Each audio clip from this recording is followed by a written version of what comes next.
midweek games, and we start with the top match tomorrow on Friday against Leverkusen. Welcome to the press conference with Thomas Tuchel and your questions, obviously. Let's start over there.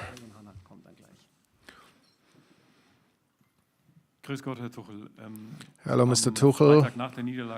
On Friday, after the loss against Japan, one would have thought that the national team players would come back with the hang in their heads. After the game against France, it looks different. What is your impression? How is the mood amongst the national team players? Did you have to build them up, or were they coming back with self-confidence? No, I don't have to build them up. They did it themselves with a good performance and a victory against France. And honestly, yesterday, we were together for 5 minutes in the locker room, and it was pretty much business as usual in that short period of time. It is our job to regenerate a couple of them and practice with the others. And like I said, they did the building up themselves, so we don't have to do this. So we're preparing. After we gave him off this morning to sleep for a longer period of time, to stay with their families, we're going to have a practice session late today, and then we're going to talk about Leverkusen and practice tactically. It's very unusual that both teams play on Friday, and we'll prepare as good as we can. That is the challenge. Everybody's coming from different playing styles, different teams, and different principles. And so at the start of the season, it's not pretty, but we start the season anew. Mr. Tuchel, at Gladbach, even though you won, you were not looking too happy one day after the deadline day. How did your mood change in the past 2 weeks? Did it change at all? And how do you look at your squad? Well, I said my opinion, and it's not going to change because nothing has changed. And if you look closely, you saw that I wasn't down after the game because we had a good game. It's not about the trust in the players, not the trust in the squad. After one game, we can compete with everyone, and that is what we want. But I've talked enough about it. We prepare for the Leverkusen game and hope that we have everybody available. Joshua Kimmich is questionable. He came back injured. We're still waiting for Chupo, and then we'll be ready tomorrow to beat Leverkusen. He also took a break, but it looks like he can play.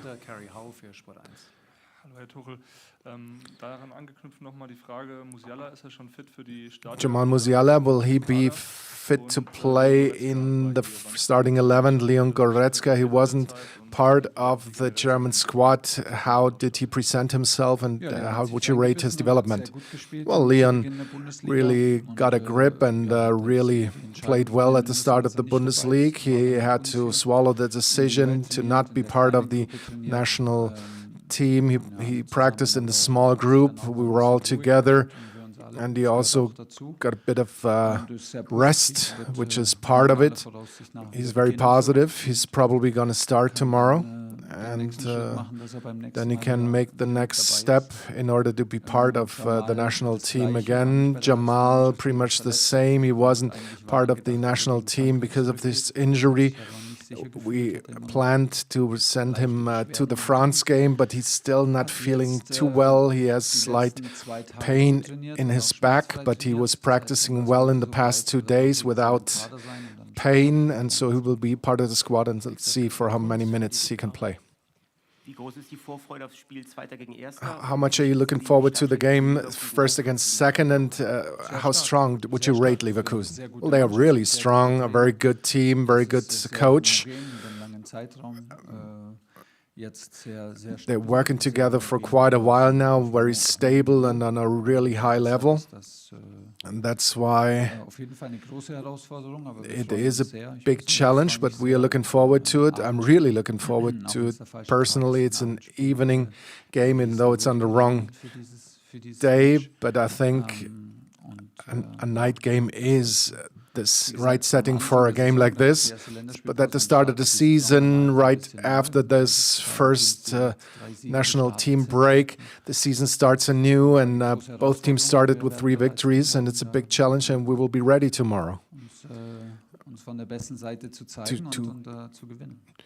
to win this game. Matthijs de Ligt, you were trying him out on the holding midfield role. Is that probably a solution? Or, well, it wasn't a test. We needed him as Conny was playing on the right back position, and we needed Matthijs in midfield when Gladbach was pushing man forward. So we needed someone to help us out in dead ball situations with a good ability to fight in the duels, and this will stay this way. We have to be flexible from game to game, whatever the game asks for, and he really did a good job there. And other than that, he's fighting for his favorite position with Upa and Minje in central defense, but we will need everybody in the future, and maybe on unusual positions as well.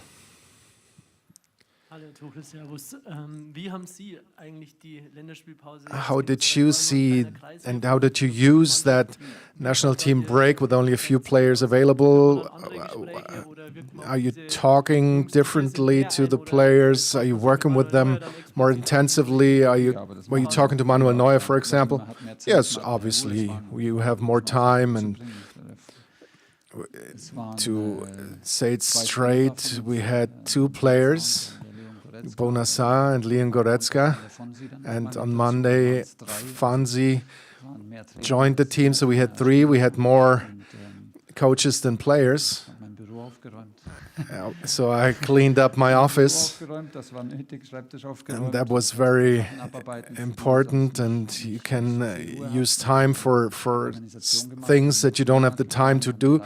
Usually we were planning the trips for the Champions League and for the next month as such. We were talking about the winter break, things that you don't have time for, particularly during those Champions League weeks. And in between, we had a couple of days off as well, the players and the staff.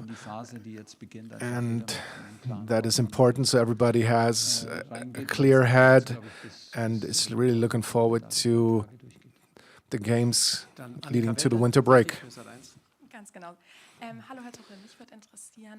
I'd like to know if you could see your predecessor, Julian Nagelsmann, as the head coach of the German national team. Well, obviously, yes. He can do it. He's an outstanding coach, and it's up to him. Obviously, whether the German Football Federation could see him being the coach and whether he would like to do it.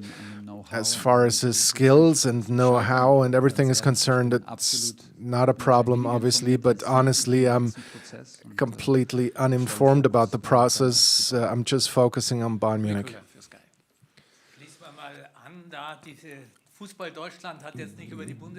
German football nation was not talking about Bayern or Leverkusen, but it was talking about the sacking of Hansi Flick and the taking over of Rudi Völler. How did you see the discussion? Could you rate to it? And would you prefer Louis van Gaal or a young coach with more dynamic? And how did you see that as a football fan? Well, I'm not quite sure whether I can totally understand everything that happened.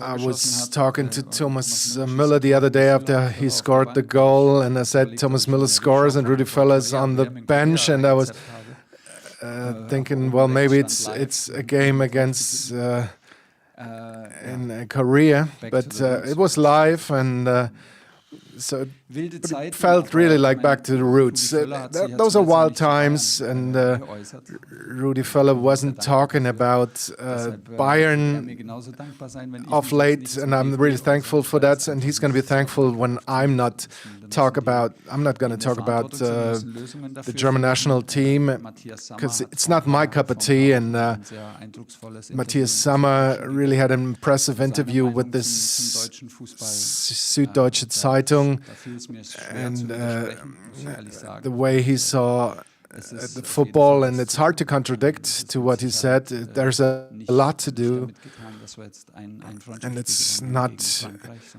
just a victory in a friendly. You have to really turn things around, and we're doing all we can as far as the club football is concerned. As Bayern Munich has always been the driving force to move things forward, and this really has to happen. We have to lift it to a different level.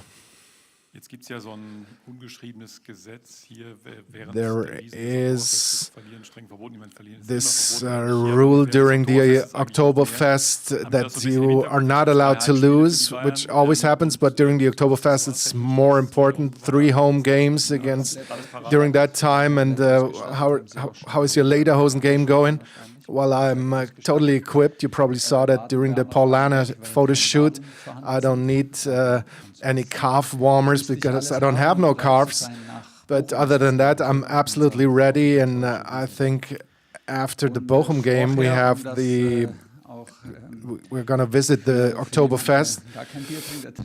And as someone who is not drinking beer at all, I think we should win 3 times, because other than that, I'm not going to be able to survive this. But so we have to build on our form. We had 3 victories, and we now have to get back to our principles and have everybody involved mentally as well, so everybody knows what it's about. And I think it's really good and really helpful that we have 2 absolute top games and another 3rd home game, and after that there will be 3 away games. And as far as the Oktoberfest is concerned, it's not part of our preparation, obviously, but when we will be there Sunday week, we're gonna have to prepare ourselves for it as far as our games are concerned, with 3 games, totally different, and the first step will be made tomorrow.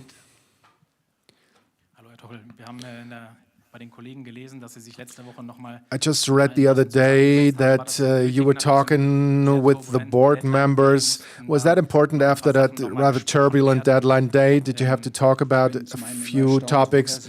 Well, I'm really surprised how you always know who is meeting with whom, because from me personally, it's only 30 meters to the other office, and I'm not going to talk about it, as this was a meeting, and it's always important to talk, no matter whether it's still in the transfer window or after the closing of the window.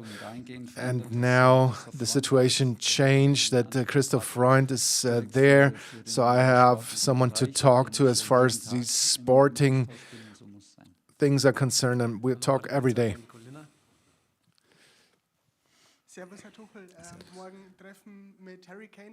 Tomorrow, Harry Kane and Victor Boniface will meet, the 2 top strikers of the league. Steffen Baumgart said the other day that with the financial possibilities of Bayern Munich, he would have taken Victor Boniface if he was at Bayern Munich.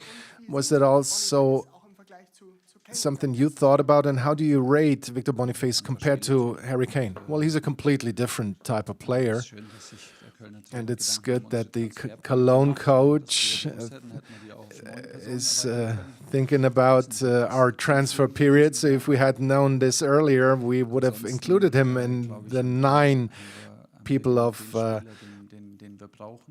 the transfer board. But we have exactly the player that we need with the personality and the way he plays with Harry Kane.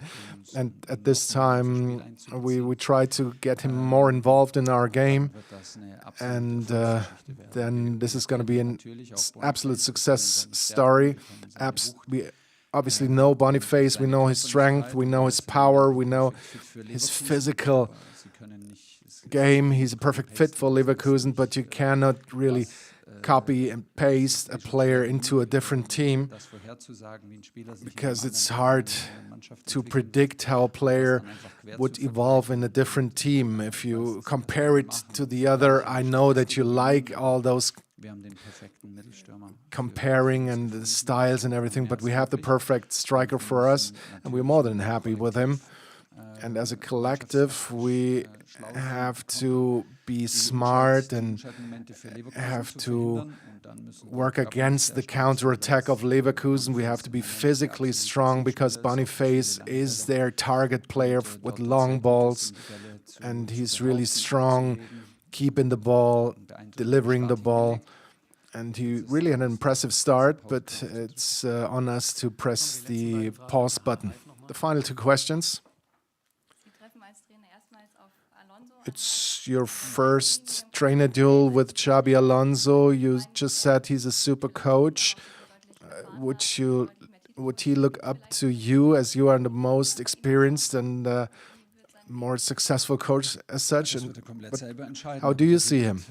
Well, the way that he goes about his job is something that he decides for himself, and how he is doing in his career, but he is a really good coach, and that's what he proves now. I learned a lot about football when I was watching Xabi Alonso playing, and I played more often against him, and so I learned a lot about the game. I learned about the strategies. That's what he showed to me, and what showed everyone who is thinking intensively about football.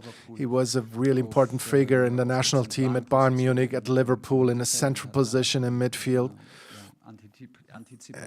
And he's anticipating a lot. He knows the game, and he has that natural aura on the pitch, leading his team and leading them to the biggest victories.